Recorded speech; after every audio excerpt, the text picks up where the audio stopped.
Hello and welcome to the Sports Business Podcast with Prof. C, the podcast that explores the world of professional, collegiate, amateur, and Olympic sports. I'm Mark Conrad, or Prof. C, from Fordham University's Gabelli School of Business, where I serve as Professor of Law and Ethics and the Director of the Sports Business Initiative. Fans look at sports as athletic competitions. For example, who will win the Super Bowl, World Series, Stanley Cup, or Olympic gold medal? No doubt these are great examples of competition, but there is another competition in the world of sports business and law in 2026, and it's not between athletes. It is not between teams. It centers on sports betting companies versus prediction markets. It is also a legal conflict between states and the federal government. It pits sets of powerful competitors, sports betting firms and the states that license them, versus prediction market companies and the federal agency that regulates them. And the stakes are high. Some background.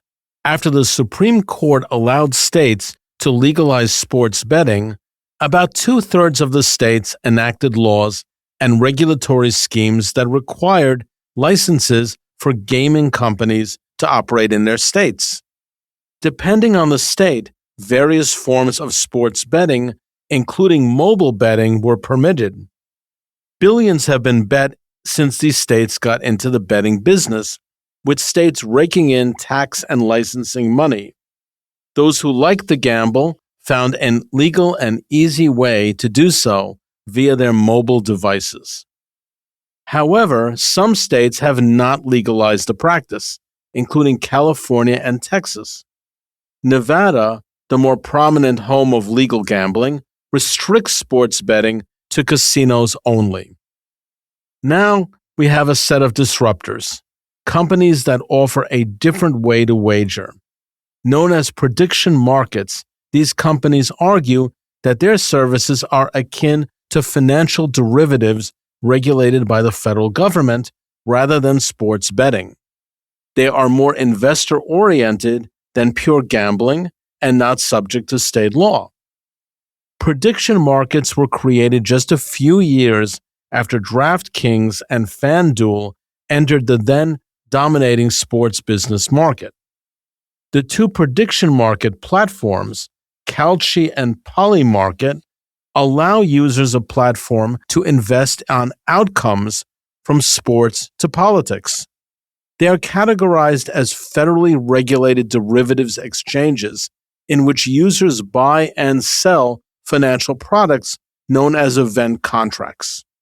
Investors, or bettors depending on your point of view, seek to use these companies to wager on all sorts of events through the investment contracts. Examples range from whether a team will win the World Series to whether the president would annex Greenland. There are some differences between traditional betting firms and prediction platforms.